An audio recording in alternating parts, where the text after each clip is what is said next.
Welcome to Truescope Talks, a series dedicated to speaking to a range of leaders in the business, communications, and technology industries about their career journeys, meaningful advice, and insights to topics they're passionate about within the industry.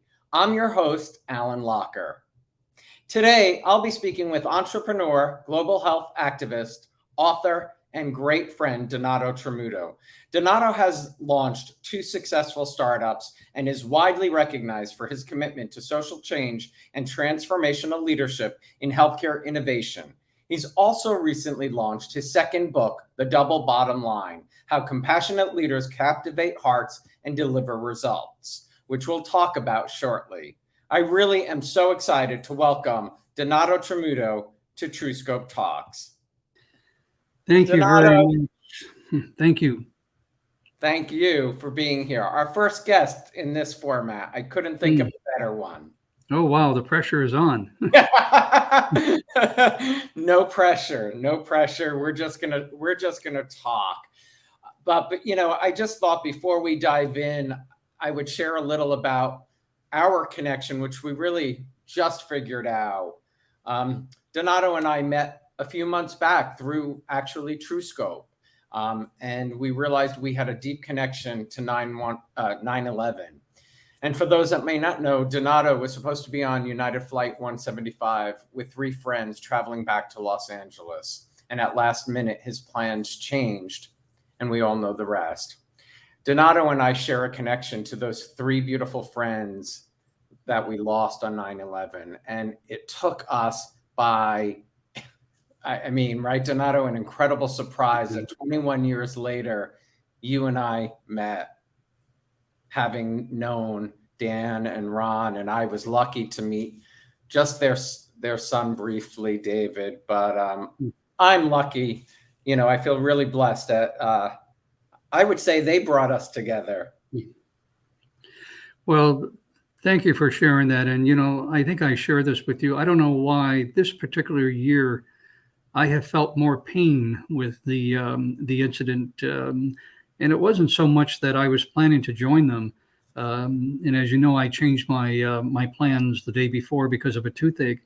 It's the fact that they were visiting us 3 weeks before, and I was the one that persuaded them to come back that weekend, and that has haunted me.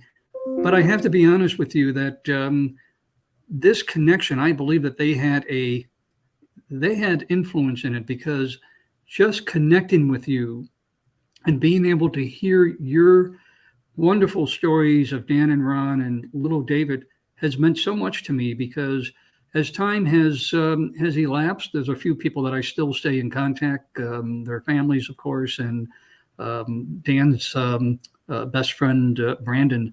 But I have to say that this has really, helped me to really understand the value of never, ever, ever dismissing a connection. Because if you remember, you knew Robin. Yeah. And Robin yeah. Robin is our communication, partner. And that was the first coincidence. And then, of course, the second was, but, you did something, and it probably hits for today's kind of dialogue. You did something that we all need to do.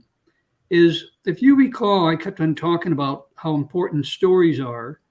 And when we hung up in that first encounter, and what was really coincidental is that you and I knew Robin, but you went and Googled me and you knew more about my story. And that's really the importance of business, is knowing the other person's story, because you'll find that there are more commonalities than there are differences. And so I really want to applaud you, because not many people do that. They engage for the first time with someone, and then they move on, and they don't follow up to learn more about that person. And, hats off to you for doing that. Thank you. Yeah, I did. I mean, I was, you were so interesting in that first Zoom call we had, and I did do the research. And, one of the things that I found was this about the Tramuto Porter Foundation, which you started a few months after 9/11. Can you share, for those watching, a bit about the success of the foundation to date and where you see the foundation in the next 5 years? Absolutely. I would gladly give everything I have to not be here talking about the foundation because, with anything that you launch as a platform, you're out there as a public person. And I don't think that had 9/11 occurred that we would not be talking about a foundation. But the foundation was started because I was very angry, and I have to tell you that I was beginning to develop a sense of uh, anger that I didn't think would be healthy for me. And Jeff and I, after we had Dan and Ron and David's memorial in Algonquin, we went off to Italy to heal. And it was there that Jeff and I looked at each other and we said, you could continue to go on and be angry and have hatred in your heart, or you could do something to remember them. And I chose at that point, I chose to focus on young people because David was, just hours before he died, I was playing with this little kid. And I was so impressed with how Dan and Ron, they were told by their pediatricians initially that the pediatrician did not believe that two men could make good parents. And about a year after David was born, the pediatrician reversed her statement. She said, "I'm wrong." And I just felt that, a lot of young kids don't have parents like Dan and Ron or, parents like you and I may have had. And so 21 years ago, the focus was on helping young children who wanted to go off to college to help support their dream, whether they had a physical disability or a medical disability. We wanted to detect some challenge. And fast forward 21 years later, we have helped nearly 75 young children. And it's not just the scholarship, we mentor them. And I could go on and on about the stories of how we have, and by the way, we don't create their future, they create it. We provide the hope and the inspiration, and I share with them my own story. They know the story of little David. And it's just amazing to see where these young kids have gone. 5 years after the launch of that initial initiative in 2006 at the fifth anniversary gala, the board decided that we wanted to scale this in a much more expanded way. And so 15 years later, 21 years ago, we started the scholarship. We have now helped nearly 75 organizations across the world deliver on their promise to make the world a more just and fair place. Some examples are we launched the Robert F. Kennedy Workplace Dignity Program. In that program, we are helping employers to understand that bullying doesn't stop in the high school environment or the college hallway. It continues into the workplace. And so 60 million workers have categorized themselves as being bullied. And through the grant that we provided to the Robert F. Kennedy Foundation, we are now helping employers and executives to call out when bullying occurs. And we've built maternity wards in a small village in East Africa. 10 years ago, nearly 100 babies died per 1,000 live births. Today, in partnership with the Lawala Community Health Center, we've reduced that number down to 15. 85 more babies per 1,000 live births are now alive. I can go on and on and on. And, your second part of the question is, what do I envision 5 years from now? Uh-huh. As you mentioned in the introductory remarks, we have now published a second book on compassion. I believe that all the issues that we are trying to address in our world today, whether it be loneliness, whether it be food insecurity, whether it be fiscal and social inequities, whatever it might be, Ellen, they're all focused on how much compassion do you have? And it is my belief the higher your compassionate leadership IQ, the more you can solve these issues. And so the charter for the foundation is to build this movement around how can we all learn to be more compassionate. Yes, we will have grants. Yes, we'll continue with the scholarship, but can we scale what we're doing by bringing other people in and recognizing it's not how much you do. It's not how much you give that makes the difference. What makes the difference is you did something and you gave something back. That's the mission that I'm on for the next whatever time I have left on this earth. It is a mission that I see great success coming because of your passion about it. Really, your passion is contagious, I would say. Listening to you and listening to people react to you is contagious. I want to talk about Health E-Villages, which you also founded. Can you tell us a bit more about how Health E-Villages is bridging the gap in health education with mobile technology? Absolutely. And, quite frankly, one of the, to answer that question, I think it's important to know that in the book, we define compassionate leadership as empathy in action. It's no longer good enough to say, I feel the pain of others. And so Healthy Villages was started 11 years ago. I was on a plane traveling to Europe, and I came across an article that basically indicated that in our lifetime, 1 billion people will go to their graves prematurely because they did not have access to a healthcare worker. In our lifetime, 1 billion people will go to their graves. And I had the same reaction that you had was, you got to be kidding me. Nearly 15% of the world's population is doomed because of their zip code. And I said, this is absolutely wrong.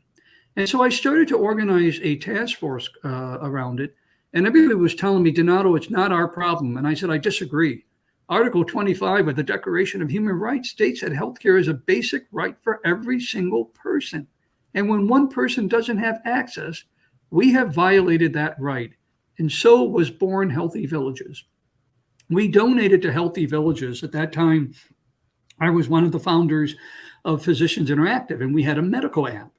And so it was easy. You're not going to be able to educate a lot of doctors and nurses to solve that 1 billion problem issue that I just surfaced. Mm-hmm. And so technology did it. What we did is we transferred the technology that was in the commercial business. We transferred it, or gifted it, if you will, to Healthy Villages. And this is where technology has such great. So we went into a small village in Lawala, and it was very interesting. When we went into the village, we decided that the people living in the village know what healthcare issues are occurring in their neighbors' homes. And so we said, let's educate them. You'll laugh at this. They didn't even know how to turn the device on. We taught them how to turn the device on. And then we taught them how to use the content that would help to define whether or not, for example, an expectant mother had a high pregnancy. And they would put all the information into the medical app that we have, and the medical app would flash if it was a high-risk pregnancy. But then we took it one step further. We bought an ambulance so that if that expectant mother had to get to the community health center, many of them died in wheelbarrows on the way to the hospital. We bought an ambulance so that they could transport. So when you look at that story, it speaks to the definition of compassionate leadership, empathy in action. It speaks to the value of technology with education, because you can't just hand off technology. And by the way, just because you are poor does not mean you don't have the smarts like someone who is rich. Once they learned how to do it, we trained like 40 or 50 of these individuals that went out into the community, and they were helping to identify high-risk pregnancies, which, by the way, is why we reduced the infant mortality, which I explained to you earlier. It's also why we reduced maternal mortality. Only 26% of the mothers were delivering their babies in the community health center. Today, 97% deliver them in the maternity ward that we help build. So that's Healthy Villages, and you are correct. It is about technology coupled with education. And access. It's like access is everything. At Truescope, we appreciate the power of technology, and our mission is to better inform communications for communication professionals, and we do that by smart tech, AI and machine learning, and also smart people. Being a founder and entrepreneur yourself, how do you see technology continuing to benefit businesses across the globe? Well, I don't think you can possibly succeed without it. One of the lines that I used when I was on a Harvard panel many, many years ago, I came up with this word called collaboration. And what it basically means is we must continue to have innovation of technology. I do not think that and I just gave you a great example of what we did in this emerging country, but you also have to have collaboration. That I think too much of one over the other is not going to resolve our problems. We have to continue to innovate, use technology, and then also emphasize the importance of collaboration. And why? Because I do think the coming together, and a few years ago, I was in Switzerland speaking at a healthcare conference. And I asked the audience, how many in this room want to be known as innovators? Everyone raised their hands. And then I asked the question, how many want to be known as integrators? 3 raised their hands. There's nothing wrong with integration. And I think that's the unique thing about technology. It has to be integrated with education. It has to be integrated with other solutions to make it very effective. And I know running a company as large as the last company that I was fortunate to be CEO of, a public company, or even a emerging company that I launched many, many years ago. You have to have the technology in place as a platform, and then you have to be sharp and smart enough to know that it's not just the platform. You have to bring other variables into that platform to make it effective. I had collaboration. Is that how you pronounce it? Collaboration. Collaboration. I had that as a question, so I'm glad you led me there. So we've talked about the book, The Double Bottom Line: How Compassionate Leaders Captivate Hearts and Deliver Results. What was the inspiration behind this second book? It's a great question. I think clearly there's been a compassionate and kindness deterioration over the last decade. You brought up 9/11, and one of the memorable events I have of 9/11, as you know, the airspace was shut down for those 4 days. And here I am in LA, and all I wanted to do was get back and be with Jeff. And, I stayed in LA. I went to Dan and Ron's home and, had to make the calls to their families. And it was a very tough 4 days, and I couldn't get back. And when I finally was able to get back on that Saturday, which would have been September 15th, when I arrived at the airport, United Airlines, and I'm going to get choked up with this because it always has impacted me. United Airlines Red Carpet Club had apparently informed all the people that were in the waiting room where you board to get your ticket. And when I got off, they all clapped. And they gave me a hug. They didn't care whether I was Republican or Democrat. They didn't care whether I was gay or straight or black or white. What they cared about most is that I was an American, a human being who was suffering. And I wrote the book because why can't we get back to that? Why can't we take the time to listen to understand and don't listen to react? Too much of our conversations today are versations. We're not having conversations. And if we could just take the time to listen to the other person's story. My story is just a story. It's no better or worse. It's just a story, but we are made up of stories. And that's why I wrote the book. And then if you put it into a business perspective, there are 5 generations that are making up the workforce today. And the millennials and Gen Zers are making up a significant percentage of that workforce. Yet the buzzwords today are quiet quitting and, the great resignation. And now I just heard the quiet firing. I don't know if you heard of that one. Quiet fireman? No, quiet firing. Firing. Oh, wow. So what leaders are saying, you want to quiet quit? Well, I'm going to quiet fire you. I'm going to make it difficult for you to even want to stay here with the hopes that you'll leave. That's not the right answer. That's listening to react. We need to understand what our young people, and not only young people, what the older adults want in the workforce. Too much of what we have done before has been a hierarchical approach. We haven't put people first. And I think if the COVID pandemic has taught us anything, we're not going back to the normal ways of doing things. This is a new abnormal.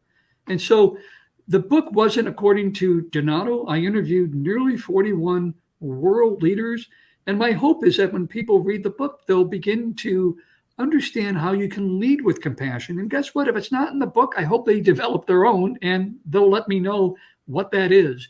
But it is a way to change the direction of how leaders are approaching the workforce. And my hope is that we will create a much more compassionate and kinder environment, recognizing that you have to be profitable. I'm not saying ignore profit. I didn't get to where I am today by ignoring the bottom line in terms of profitability. However, I did not ignore the other bottom line, and that is putting people first. And being compassionate doesn't make someone weak, as you say throughout the book. Not at all. And I'm glad you surfaced that because, quite frankly, I have been accused by my fellow CEOs many, many years ago of, practicing compassionate leadership, which they would tell me is weak leadership. Not at all.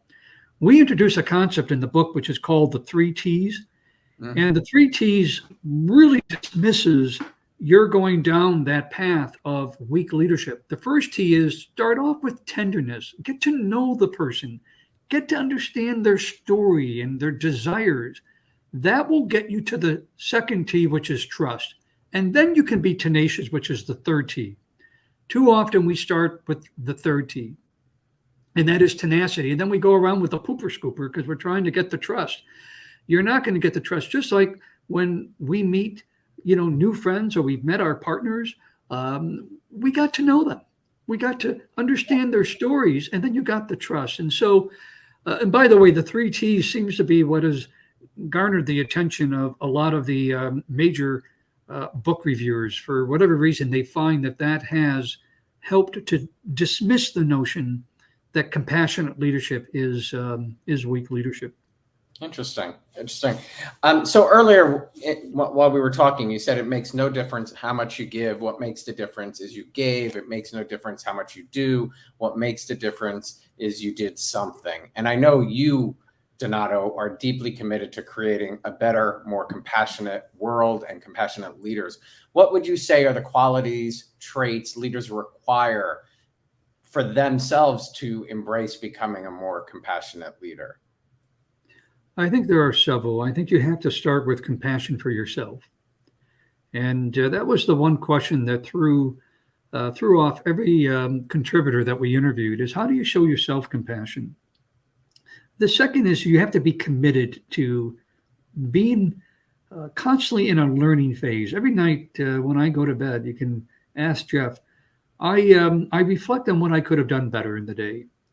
Listen, I'm sure I make many mistakes around being a compassionate leader, but I go to bed at night asking myself, who did I injure during the day and what could I have done better? And so I think it begins with self-awareness. The other is being vulnerable.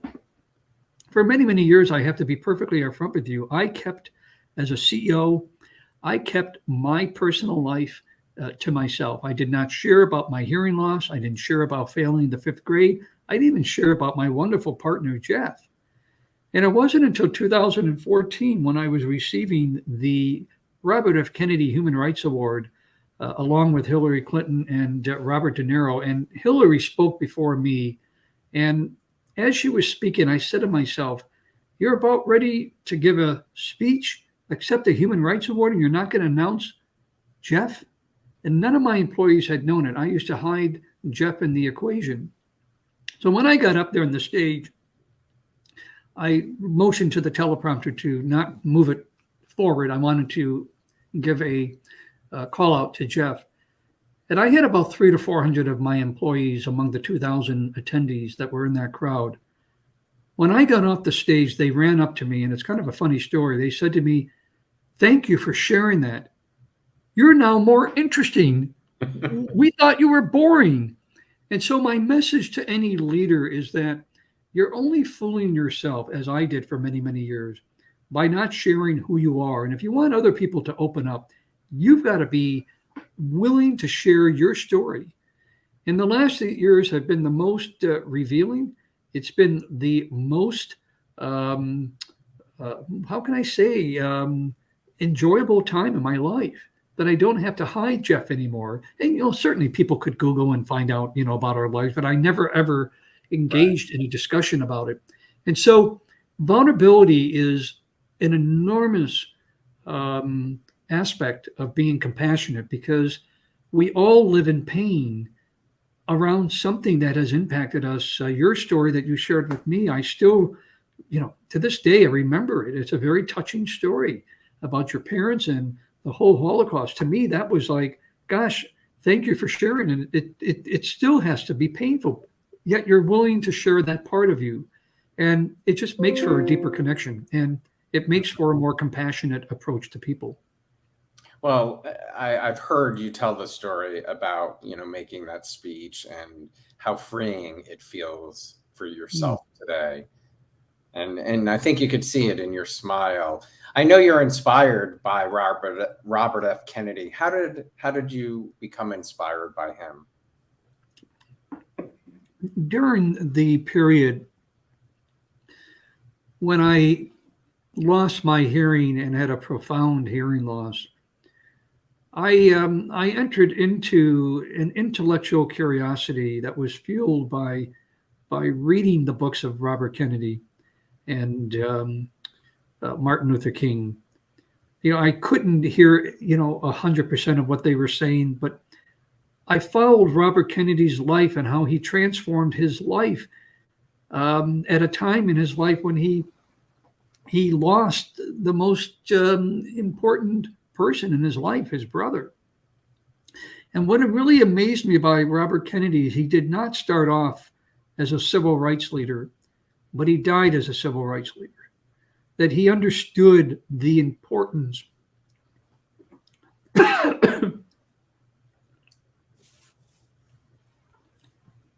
This is what happens when you're talking all day.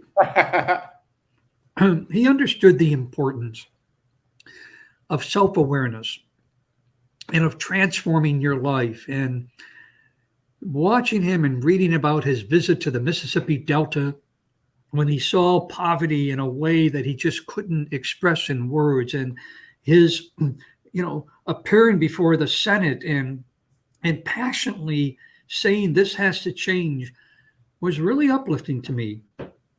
And I guess I felt that if he could do it, if he could transform his life, I always said if I were to get my hearing restored, and it's not back to normal. I'm still deaf in this ear, and about 30% in that ear. But I said I would do something.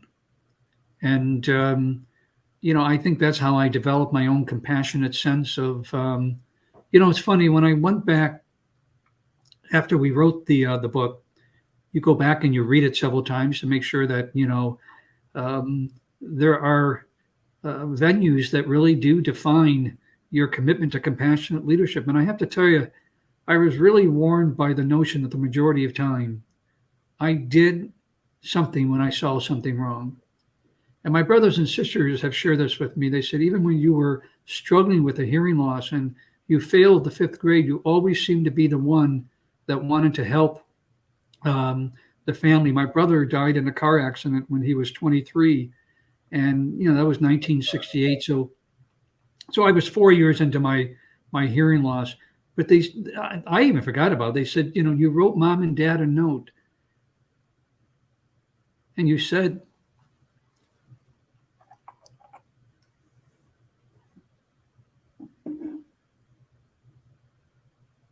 sorry about that. But I said, the sun will shine again.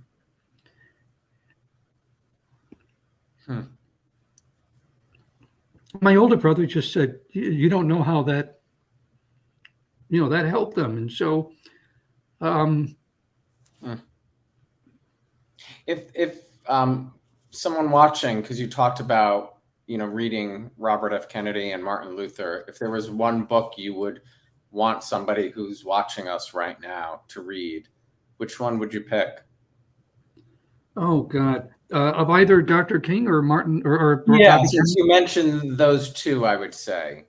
So what? Well, there was a great book that was just published by his daughter Carrie Kennedy, and it's the ripples of Robert F. Kennedy. And what she did, which I thought was really impactful, is that I'm only one of so many people that whose lives were changed by Robert Kennedy. And I would really suggest that book to anyone who, So the you know, ripple effects. exactly right. The ripple effects, and there's the award that I had received, which is the Ripple of Hope Award. But she interviewed so many different people in the same way that I did for Compassionate Leadership around how Robert F. Kennedy's, work and passion and his words really motivated them to do good in their own lives. And so we all need heroes. We all need individuals that we can look up to. And for me, it was Robert Kennedy. But I think if anyone wants to really be motivated and inspired by the work of Robert F. Kennedy. That's a book, and it's by Carrie Kennedy. It was published a few years ago. I love that because it really it speaks to being inspired by someone. Um, Also, for people watching, do you have any advice for budding entrepreneurs looking to launch a startup? I think the one advice, because there's so much advice you can give with anyone who's starting up a company, is never ever, and I said this at the beginning, never ever underestimate the value of a relationship, of a person you might meet, on a bus, or a person you might meet at the airport. When you look at the book that we did just, published in April, I had only envisioned that 10 people would accept my request to be interviewed. I was wrong. I was wrong. And that brings me to what I know you've heard me say before. You rent your title, you own your dignity.